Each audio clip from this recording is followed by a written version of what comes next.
Bonjour mes chers francophones, comment allez-vous? Je suis avec vous une fois de plus avec une petite vidéo qui va décrire des transits planétaires pour la fin du mois d'octobre et le début du mois de novembre. Oui, ce week-end je ne vais pas à la plage, comme je l'ai fait la dernière fois, vous vous rappelez, je l'ai mentionné dans la vidéo précédente. Cette fois, ce week-end je travaille, je consacre ma journée de dimanche à l'enregistrement de mes vidéos. Alors, je vais vous parler aujourd'hui des choses.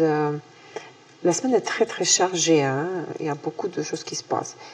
Donc, je pourrais décrire la semaine du 30 octobre au 5 novembre par la phrase suivante: l'équilibre entre la transformation et la stabilité dans les échanges des ressources. Pourquoi? Parce que, avant tout, le 4 novembre, nous allons vivre la pleine lune en taureau.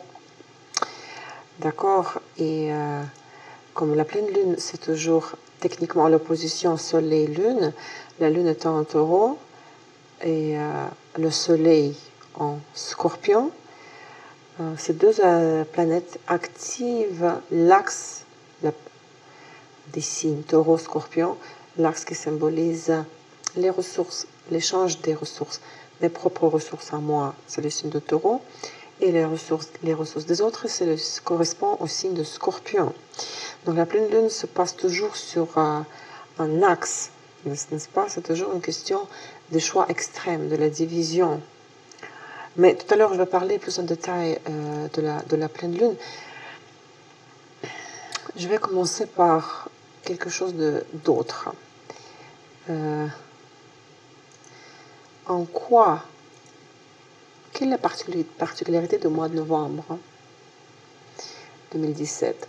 Je tiens à vous rappeler que au mois d'août 2017, nous avons vécu deux éclipses, le 7 et le 21 août, l'éclipse lunaire, l'éclipse solaire. 3 mois se sont écoulés depuis, et maintenant, au mois de novembre, il arrive le moment où le thème, ce sujet des éclipses d'août chevauche progressivement avec les sujets des futures éclipses, celles d'hiver, que nous allons vivre en janvier-février 2018. En quoi ce moment est intéressant et important pour nous? Il est considéré que la période d'une année est marquée par 4 points puissants, points de puissance, c'est-à-dire des courtes périodes, lorsque des événements significatifs se produisent, où des tendances de vie changent, et ces points stratégiques sont premièrement les éclipses qui se produisent par paires dans l'intervalle de 2 semaines, 2 fois par an. Donc 2 couples d'éclipses, l'éclipse solaire et l'éclipse lunaire. Parfois, d'abord l'éclipse lunaire est précédée par précède l'éclipse solaire. Il y a toujours 2 semaines entre les deux, n'est-ce pas? C'est le corridor des éclipses. Et le couple d'éclipses arrive, a lieu, est formé 2 fois par an, tous les 6 mois. Ce sont les points stratégiques. Parce que nous reprogrammons notre vie un peu, hein, minimum pour les 6 mois, et voire pour 18 ans et demi, parce que le retour, on va dire comme ça, les éclipses dans les mêmes signes vont avoir lieu dans 18 ans et demi. Parce que les nœuds lunaires font le tour du zodiaque en 18 ans et demi. Ce sont les 2 points stratégiques de l'année, de la période d'une année. Et les 2 autres points stratégiques, ce sont telles phases de la Lune, telles que la nouvelle et la pleine Lune, mais qui se produisent, pas à chaque mois bien sûr, mais qui se produisent à la distance égale de chacune des 2 paires des éclipses, vous comprenez? Si les éclipses ont lieu tous les 6 mois, la pleine et la nouvelle lune que nous vivons entre ces deux couples d'éclipses, donc 3 mois après l'éclipse d'août, c'est cette pleine lune-là, donc la pleine lune et la nouvelle lune du mois de novembre, c'est le moment qui divise en deux la période de 6 mois entre les éclipses du mois d'août et celles à venir en mois de janvier-février. D'accord? On avait saisi. J'espère.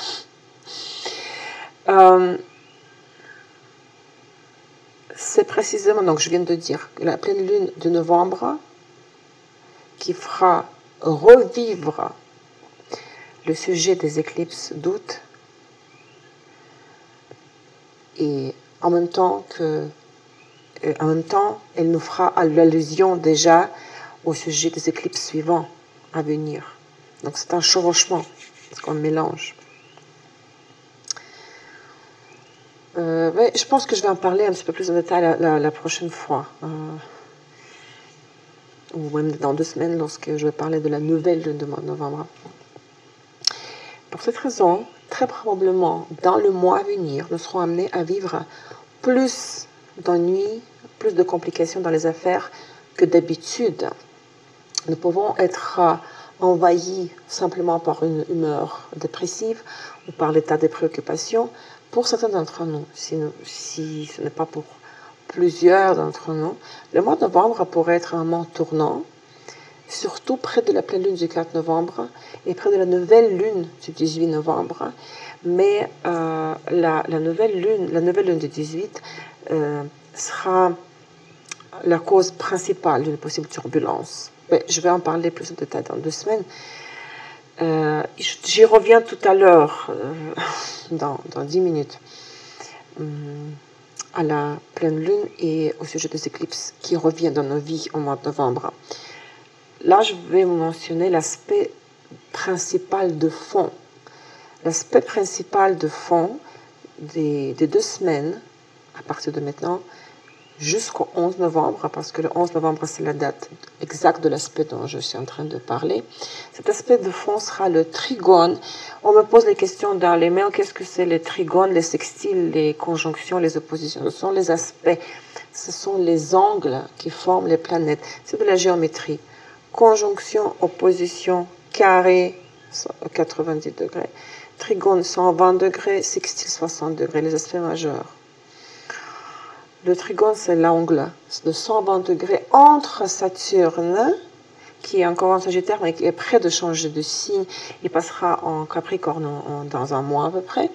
Et donc entre le Saturne et le révolutionnaire Uranus en Bélier. L'aspect a été formé déjà en mois de mai de cette année. Et si nous n'avons pas profité du côté bénéfique de ce trine, c'est comme triangle. Et c'est le moment de le faire maintenant, de profiter des opportunités qui nous offrent ce transit. Ce qui est intéressant, c'est que d'après ses propriétés, les planètes sont les antagonistes. Uranus nous fait vivre les surprises sans un soupçon de prévisibilité. Et Saturne, c'est un conservateur. Il ne donne aucune chance à la fantaisie, mais récompense par la stabilité, la patience et la persévérance dans notre attitude. D'accord?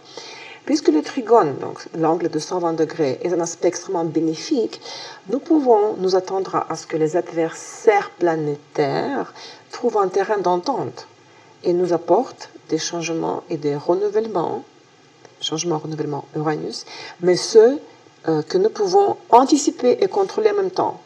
Saturne, vous voyez, mélange du symbolisme des 2 planètes, mais sous une forme harmonieuse, pas conflictuelle, comme cela aurait pu être alors de carré ou opposition. D'accord? Ils s'entraident entre elles, les planètes. Le symbolisme, les 2 planètes coexistent en harmonie. Ils ne se contredisent pas. On le mélange et on en sort les conséquences, les effets constructifs. L'aspect est actif déjà dès le début du mois de novembre, même si l'aspect exact sera, la date de l'aspect exact c'est le 11 novembre. Donc nous pouvons déjà nous mettre en changement, au travail sur le changement. Mais en essayant de changer quelque chose qui nous est familier, que nous possédons déjà. La mise à jour, le renouvellement, ce sont les mots qui conviennent très bien à ce contexte-là, à la description de ce transit. Moderniser, transformer ce qui existe déjà et ce qui fonctionne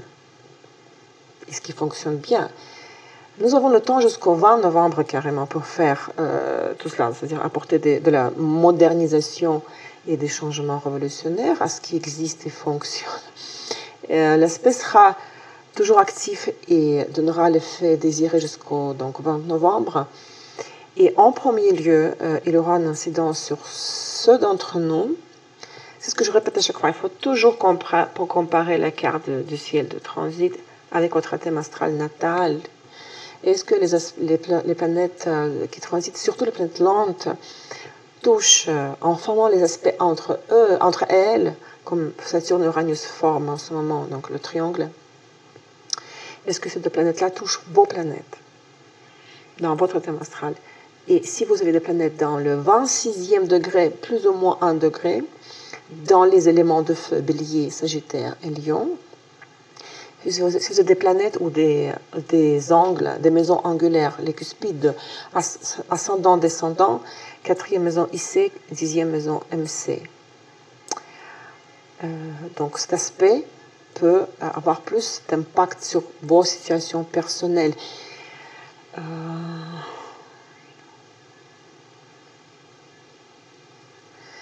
Et aussi, si vous avez par exemple, oui, ça j'ai dit déjà, excusez-moi, mais il s'agit, ne parlons pas ici de l'achèvement de l'ancien et du début du nouveau, de quelque chose de complètement de nouveau, mais nous parlons de la restructuration de l'existant, de ce qui existe déjà, car il sera impossible de nous passer, de nous débarrasser de l'ancienne base.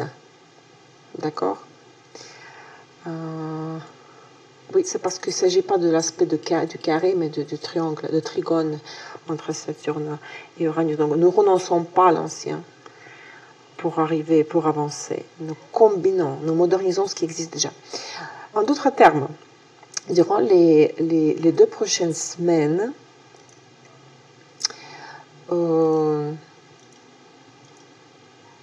nous aurons l'occasion de trouver des solutions non conventionnelles, les solutions non conventionnelles des problèmes et des objectifs, des tâches de long terme.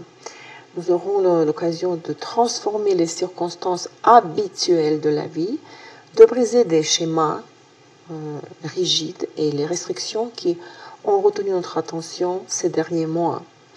Certaines situations qui ont duré longtemps peuvent se terminer de manière la plus inhabituelle. Il faut quand même être prêt.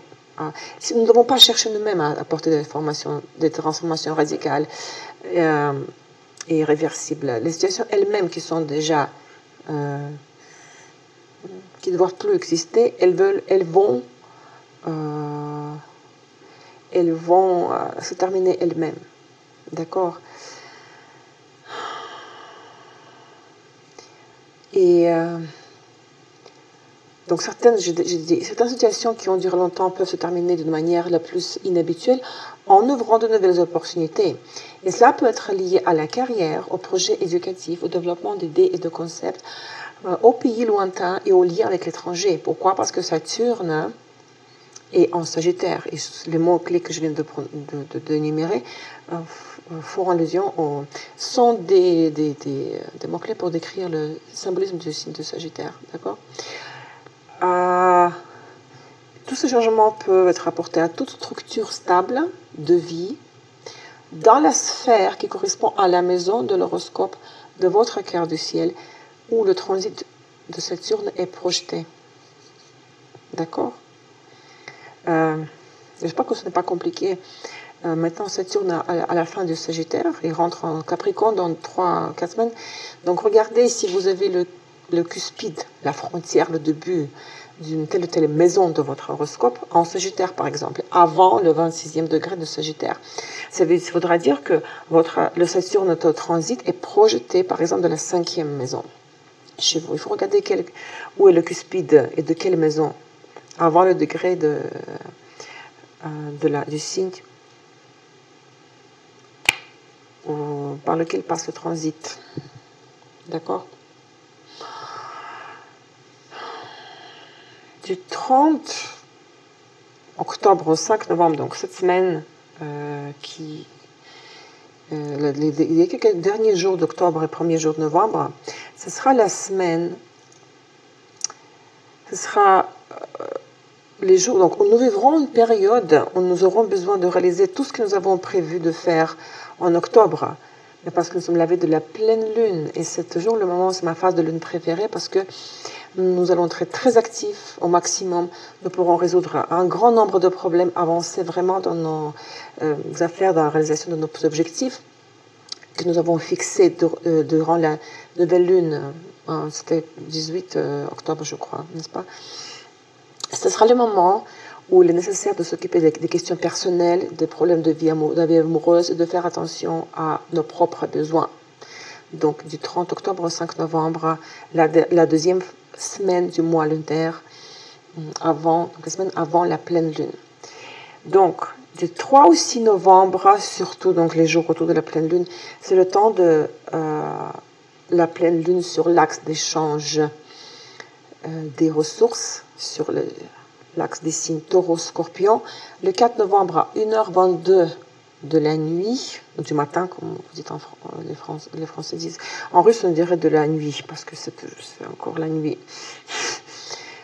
Heure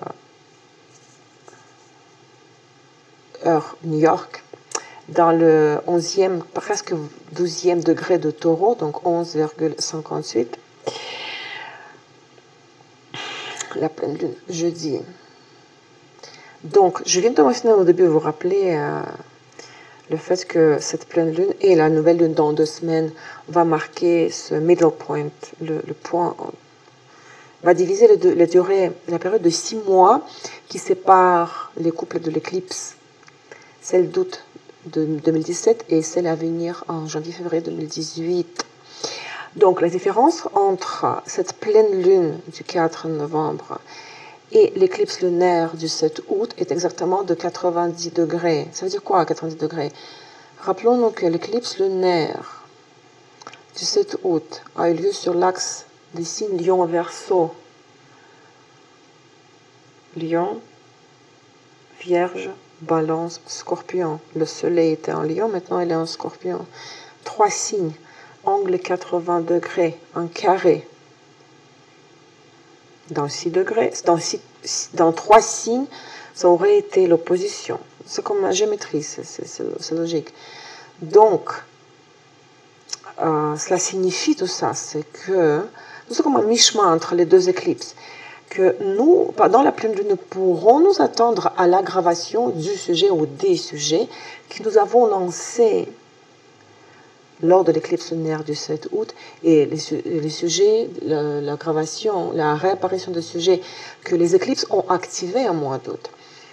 Par quoi ça pourrait se manifester? Nous pourrions par exemple avoir une vision claire de ces sujets que nous avons tant travaillé et que j'ai moi-même analysé dans les vidéos sur les éclipses lunaires, les éclipses mois d'août que vous pouvez trouver dans la liste des vidéos.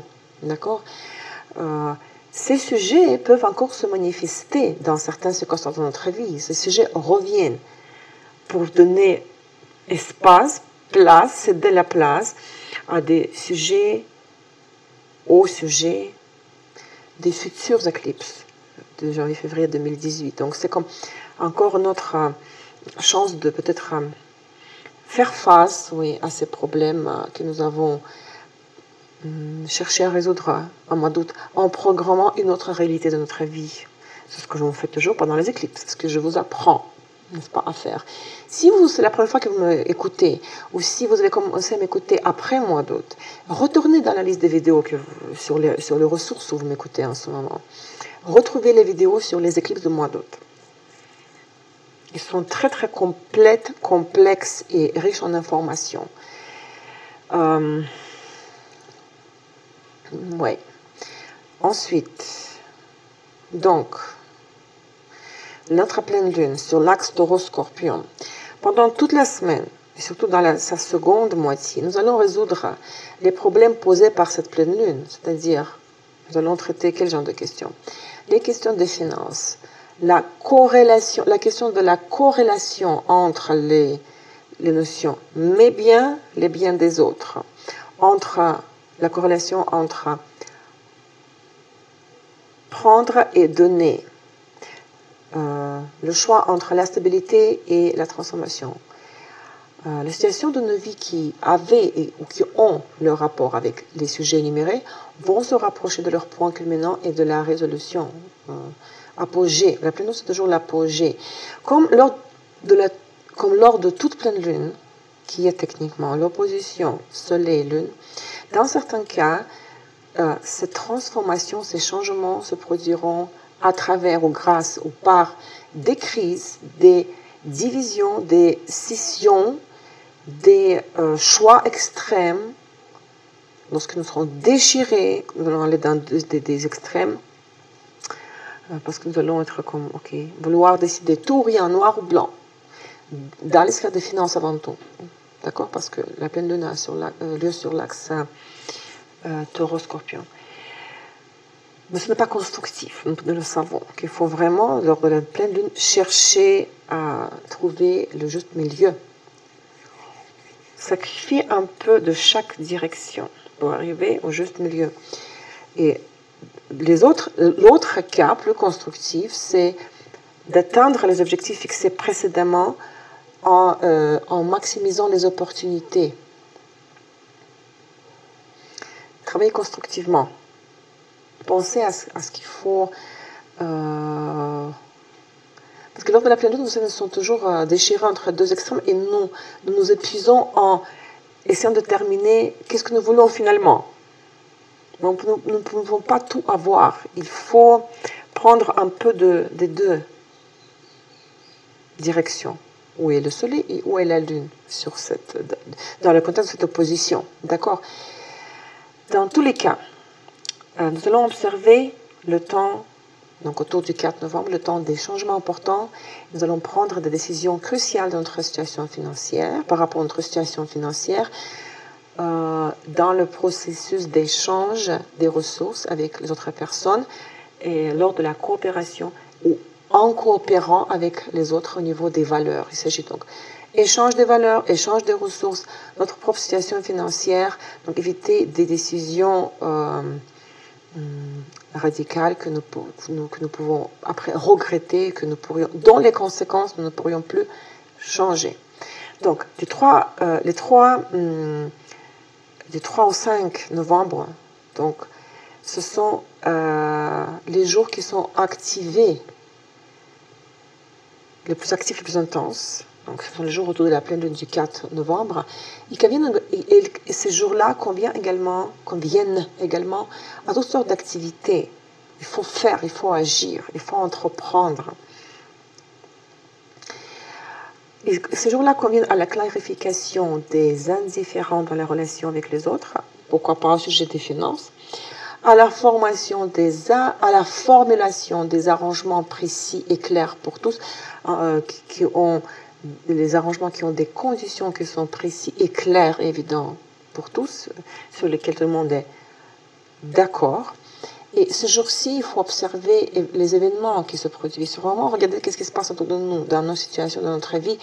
Il faut être plus ouvert à ce qui se passe dans nos vies. Il faut être réceptif et flexible. La pleine lune exige toujours la flexibilité. Et pas cette attitude, oui ou non, noir ou blanc, d'accord? Bon, bien sûr, l'humeur peut être un petit peu pas tout à fait stable. La tension artérielle peut être très haute, ceux qui ont des problèmes de tension artérielle, ce qui arrive souvent pendant cette phase lunaire, donc pendant la pleine lune. Et comme je viens de dire tout à l'heure par rapport aux éclipses du mois d'août, nous pourrions vivre des situations qui se dérouleraient selon le scénario que les éclipses mois d'août avaient formé. Le retour des anciennes, des problèmes, des situations des éclipses de mois d'août. D'accord? Comme je le dis aussi à chaque vidéo qui parle de la pleine lune de la semaine en question, il faut toujours regarder aussi quels sont d'autres aspects entre les autres planètes, ou quel aspect le point de la pleine lune forme avec d'autres planètes. Le point même de la pleine lune, c'est-à-dire le soleil qui est en scorpion, est encore dans l'orbe avec Jupiter. Vous vous rappelez, il formait la conjonction avec Jupiter la semaine dernière, ce qui est très très bien. Encore les opportunités, l'expansion, le succès potentiel est là. D'une part. D'une autre part, durant toute la semaine, la planète des valeurs, des partenariats et des ressources, la planète Vénus, reliera l'axe des nœuds lunaires, Saturne et Uranus, en formant, reliera toutes ces planètes mentionnées en configuration des aspects planétaires qui s'appelle le cerf-volant. Nous avons déjà vu cette configuration plusieurs fois. Le 4 novembre, Vénus en opposition avec Uranus. Quelques jours avant, le 31 octobre, Vénus en sextile avec le nœud lunaire du Nord. Le 3 novembre, Vénus en sextile avec Saturne. Ce qui fait que, regardez, opposition Vénus-Uranus, entre Saturne et le nœud lunaire, il y a un triangle, et entre Saturne et Vénus, il y a un sextile, entre Vénus et le nœud lunaire du Nord, il y a un sextile, un bisextile. Et bien sûr, Saturne forme un triangle avec Uranus. Nous avons mentionné tout à l'heure au début de la vidéo cet aspect. Et Uranus forme le triangle trigone avec le nœud lunaire du Nord aussi. Donc, un grand triangle, Saturne, Uranus, le nœud lunaire, et sur une des facettes de grand triangle, il y a deux sextiles, c'est-à-dire un bisextile à la tête au sommet duquel il se trouve Vénus. Cette configuration planétaire s'appelle le cerf-volant. Cette configuration est très favorable. Elle crée des opportunités de clarifier les problèmes dans les relations personnelles, parce que Vénus est à la tête au sommet du bisextile, d'accord? Vénus, partenariat. Cette configuration apporte des changements réfléchis. Nous pourrons faire aussi vivre des virages, mais qui seront virages de nature qui sont égales au changement, mais qui seront prévisibles, d'accord? Donc, tout ça, cette configuration se forme pendant la pleine lune. C'est pour cette raison qu'il est très probable que la pleine lune du 4 novembre nous apportera des grandes opportunités de changer nos relations avec les autres personnes et de réaliser nos projets personnels et financiers, parce que Vénus symbolise aussi les finances et les ressources matérielles. Par conséquent, tout au long de la semaine, nos affaires liées aux liens sociaux, aux partenariats d'affaires, aux finances, aux partenariats amoureux, recevront un puissant élan du renouveau, un élan au renouveau et à la évolution, au développement, mais ceci va se passer par les situations inhabituelles et par des changements brusques. Pourquoi? Parce que Vénus, dans le cadre de cette configuration des aspects, est en opposition avec Uranus. C'est toujours des changements, rupture, brisure, séparation dans les partenariats. Et l'aspect opposition Vénus-Uranus est exact le 4 novembre, je vous rappelle. Un autre aspect de fond de la pleine lune, c'est le trine du Soleil avec Neptune. Soleil en Scorpion forme un trine comme ça, 120 degrés, avec Neptune en Poisson. Et cet aspect ce transit active la perception subtile des processus mentaux des êtres chers, des gens qui nous entourent. Nous sommes très réceptifs à leur humeur, à leur état d'esprit, d'accord? Ce transit active aussi l'émergence de nouveaux attachements romantiques. Il peut donner même la naissance à un amour idéal. Dans tous les cas, L'aspect trine Soleil-Neptune stimule l'imagination, active l'immersion dans nos propres pensées, dans notre monde intérieur, éveille la spiritualité. Et c'est pour cette raison que le transit est très favorable avant tout, bien sûr, pour les professionnels des métiers créatifs. Néanmoins, si nous mettons l'accent sur le travail, vu que la pleine lune a lieu sur l'axe Taureau-Scorpion, sur l'axe des ressources matérielles, aspect de fond trine Soleil-Neptune, comment peut influencer nos affaires et le travail.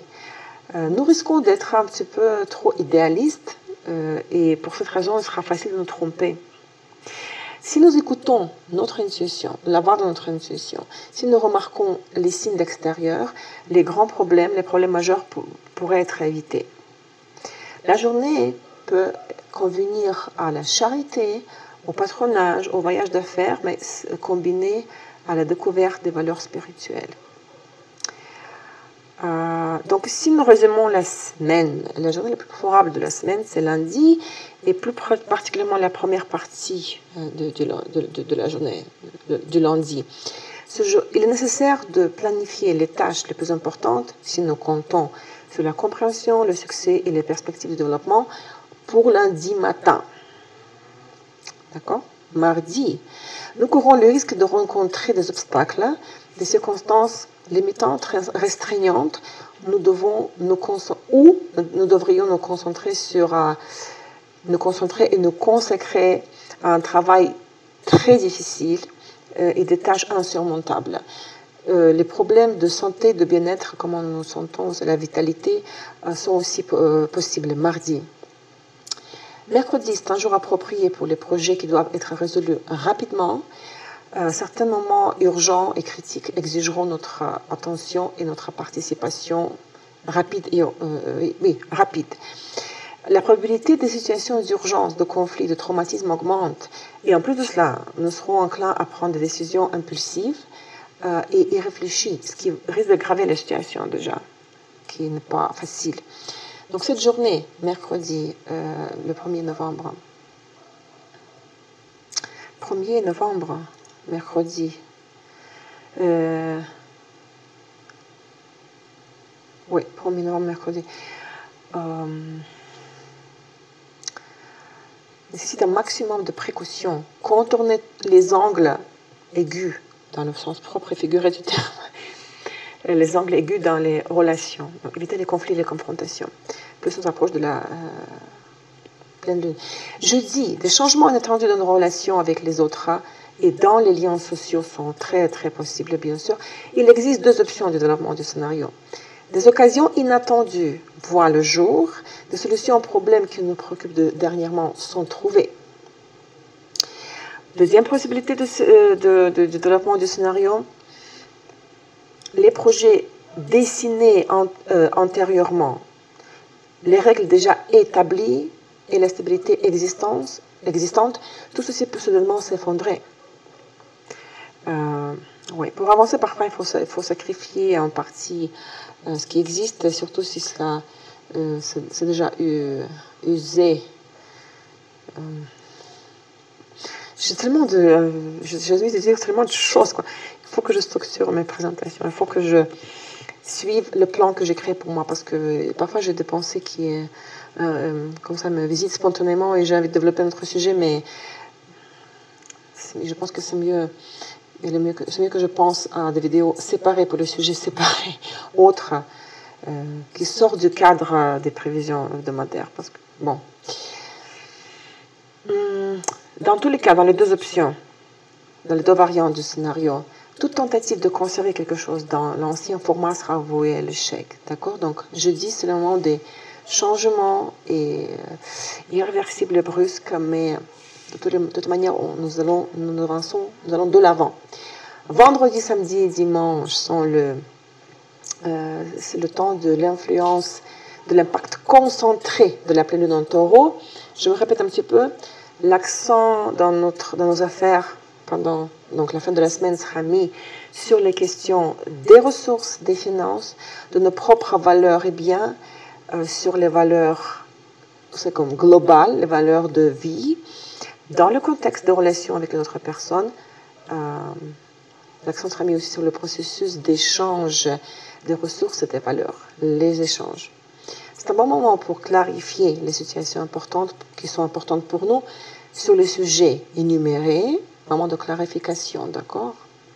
Afin de chercher des moyens de les résoudre si nous avons des problèmes vraiment.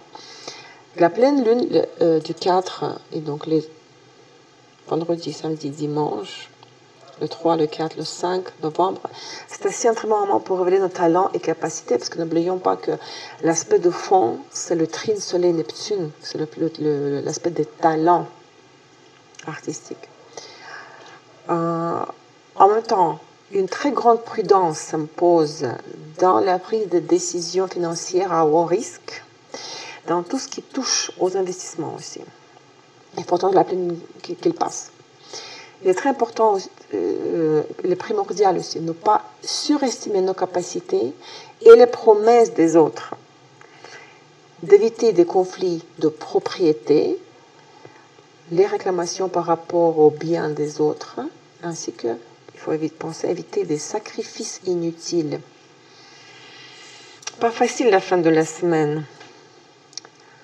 Ouais, mais j'espère que vous allez écouter mes conseils, ou les conseils des autres astrologues. La pleine lune, oui. Moi, j'adore la pleine lune. Je vous souhaite une excellente semaine. Soyez sages, prenez soin de vous. Vivez correctement. Choisissez la bonne stratégie de comportement, je voulais dire. Oui. Avancez dans vos affaires de manière constructive. Et, parce que la semaine promet beaucoup de changements. Nous allons pouvoir réaliser beaucoup de nos projets. Et grâce à tous les aspects que je décris, et pensez surtout au sujet, au thème de mois d'août, qui était activé par les éclipses. C'est très très important. Vous serez surpris de voir, peut-être pas surprise, que moi je ne serai pas surprise, parce que moi je suis prête, n'est-ce pas, à ce que le sujet de mois d'août, certains problèmes reviennent dans notre vie, réapparaissent dans nos vies. Alors bonne semaine à vous tous, à très bientôt la semaine prochaine, au revoir.